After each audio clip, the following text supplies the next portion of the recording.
రావు గారు మీ స్పెషల్ అంటే shop special ఏం చేయబోతున్నారు? కొరమీను వేపుడు. కొరమీను వేపుడు కొరకొరగా ఉంటదా? కొరకొరగా కరకరాలుగా ఉంటాయి. కొరకొరగా కరకరగా ఉంటదంట. ఓకే, బాగుందండి. అది మీరు చెప్తున్నప్పుడు కూడా ఫన్నీగా ఉంది. చూద్దాం మీరు ఎలా చేస్తారు అనేది.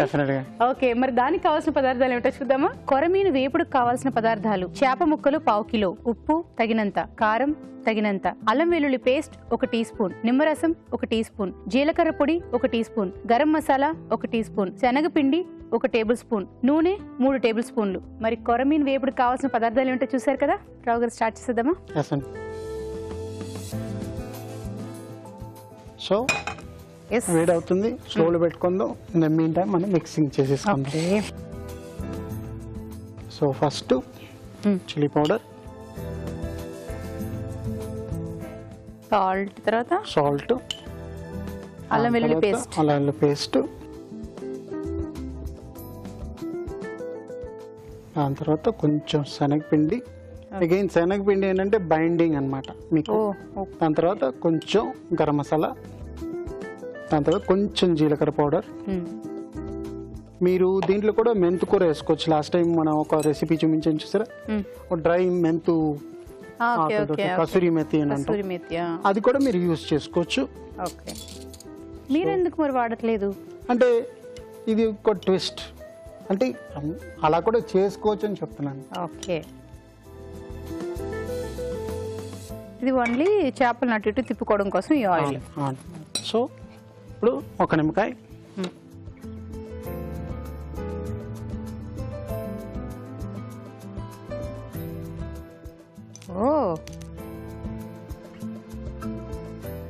అంతేనండి, అందులో ఇంకా ఏమి యాడ్ చేయరా?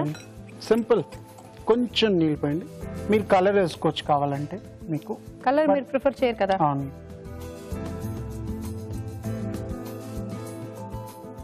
For binding.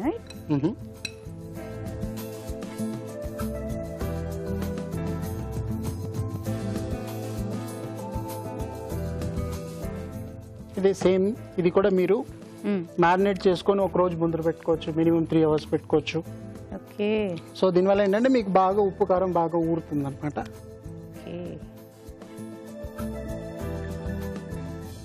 ఎక్కువ నానడం వల్ల చేపలు విడిపోతాయి అలాంటివి ఏమీ ఉండదా? మీకు ఇంకా బాగా ఉప్పు కారం దిగుతుంది.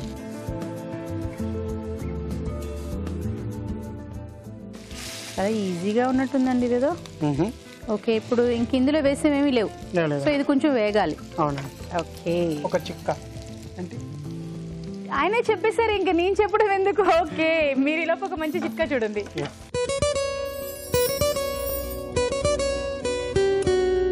ఇప్పుడు మీకోసం మరో మంచి చిట్కా.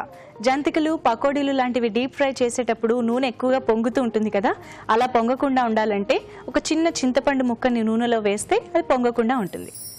ఓకే, చిట్కా చూస్తారు కదా. ఏమంటాను నేను ఇప్పుడు? మర్చిపోయారు, రావు గారు రెడీయా అని అంటారు. ఓకే, అయిపోయినట్టుంది. ఒక్క సైడ్ అయిందండి, ఇంకో సైడ్ అంటే ఇంకొక సైడ్కి మేము ఇంకొక చిట్కా చెప్పమండి.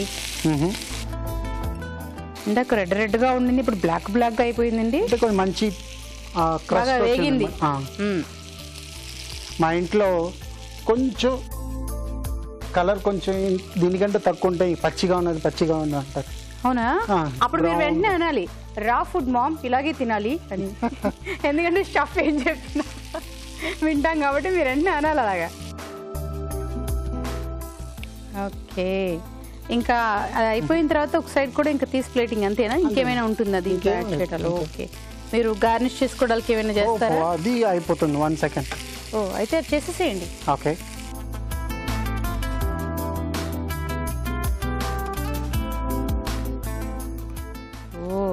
గార్నిష్ కి సంబంధించి చాలా పెద్ద ఉల్లిపాయ సెలెక్ట్ చేసుకున్నట్టున్నారు.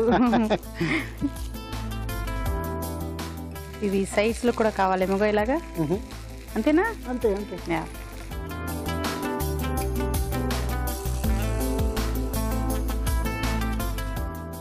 రేపు మీ దగ్గర నుంచి ఇలా చూసి చూసి నేను కూడా చాలా పెద్ద షెఫ్ అయిపోతానేమో. మీరు ఆల్రెడీ హాఫ్ షెఫ్.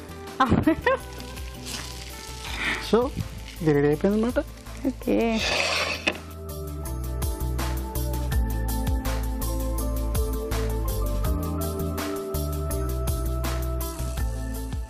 ప్లేటింగ్ కూడా ఏం చూసి చేస్తున్నారండి. వావ్.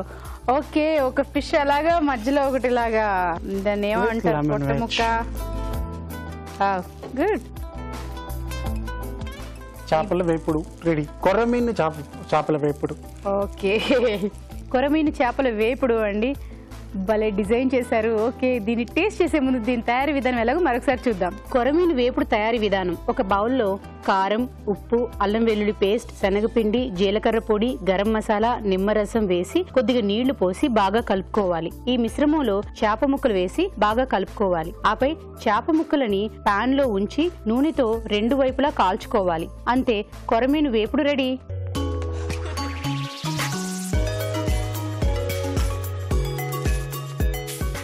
ఓకే, కొరమీను చేపల వేపుడు. ఇది కూడా ఒక విధంగా తినాలి, చూపిస్తాను మీకు. ఫస్ట్ నాన్ వెజ్ ఐటమ్స్ అన్ని మనం అలాగే లెమన్ ఆనియన్ అంతా పెట్టుకొని అలాగే తింటాం కదా. తినచ్చండి.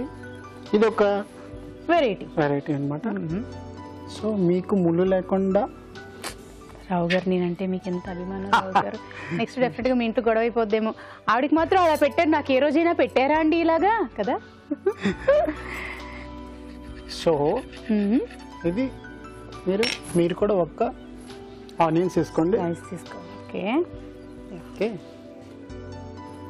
అది నా కోసం కాదా మీరు తీసింది? చూసారా పెట్టాను కదా. ఆహో, అంటే నేను ఎక్కడ మీ మిస్సెస్ గారి గురించి చెప్పగానే ఆయన తీసి నాకు చెప్పను కూడా చెప్పలేదు, మీకోసం తీసి పెట్టానని. తీసి పక్కన వదిలేశారు రావు గారు. మాకు అర్థమైంది మీరే ఎంత. ఓకే, కాంబినేషన్ నిమ్మకాయ, ఉల్లిపాయ. నిమ్మకాయ యాడ్ చేశారు కాబట్టి పుల్లగా పచ్చపచ్చని క్రిస్పీగా బాగుంది. ఇది కొంచెం కారంగాను ఉంది. చికెన్ తినేటప్పుడు అలా అనిపించలేదు. చికెన్ 65 కానీ అది అలా అనిపించలేదు. ఇది మాత్రం అలా ఉంది.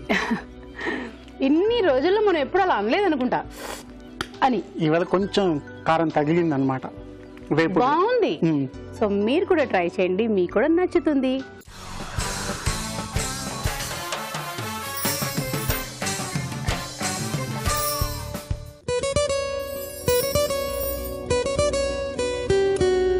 ఇప్పుడు మీకోసం మొదటి చిట్కా.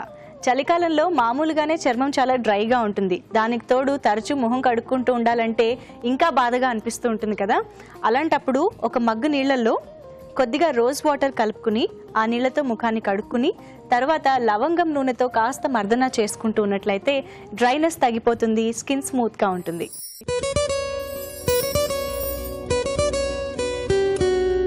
ఇప్పుడు మీకోసం మరో మంచి చిట్కా. చేపలు ఆరోగ్యానికి చాలా మంచిది, అలాగే చాలా మంది చాలా ఇష్టంగా కూడా తింటూ ఉంటారు. కానీ చేపలు కొనడం కూడా ఒక ఆర్టే అంటూ ఉంటారు. అయితే చేపలు కొనేటప్పుడు చేపని పట్టుకున్నప్పుడు అది గట్టిగా ఉండాలి. అలాగే తల భాగంలో సైడ్స్లో బ్లాక్గా ఉన్నట్లయితే చేపలు పట్టి చాలా కాలం అయినట్టు, లేదు కొంచెం ఎర్రగా ఉంది అంటే అవి ఫ్రెష్ చేపలు అన్నట్టు.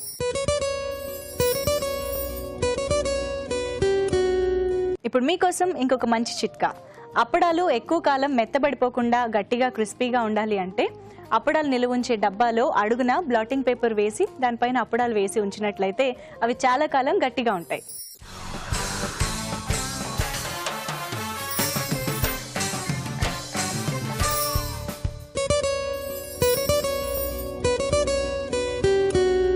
ఇప్పుడు మీకోసం ఇంకొక మంచి చిట్కా. టొమాటోలు బాగా పండిపోయి కట్ చేయడానికి వీలుగా లేకుండా అయినట్లయితే ఈ టొమాటోల్ని చల్లటి నీళ్ళలో కొద్దిగా ఉప్పు వేసి అందులో ఈ టొమాటోలు వేసి రాత్రంతా ఉంచాలి. ఆ తర్వాత కట్ చేస్తే ఇవి మళ్ళీ ఫ్రెష్గా ఉంటాయి.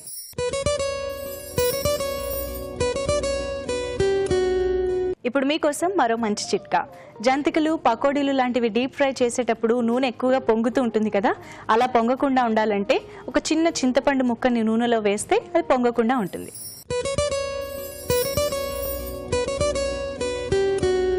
ఇప్పుడు మీకోసం ఇంకొక మంచి చిట్కా. నిలవ పచ్చళ్ళని ప్లాస్టిక్ డబ్బాలో కంటే కూడా గాజు పాత్రలో కానీ పింగాణి జాడీల్లో కానీ నిల్వ ఉంచితేనే ఎక్కువ కాలం పాడవకుండా ఉంటాయి ఫ్రెష్గా. ఈ మధ్యకాలంలో ప్లాస్టిక్ వాడకం ఎక్కువ అయిపోవడం వల్ల జాడీల్ని చాలా మంది మర్చిపోతున్నారు కదా. ఊరగాయల్ని మాత్రం ఖచ్చితంగా జాడీల్లో ఉంచుకునేలా చూసుకోండి.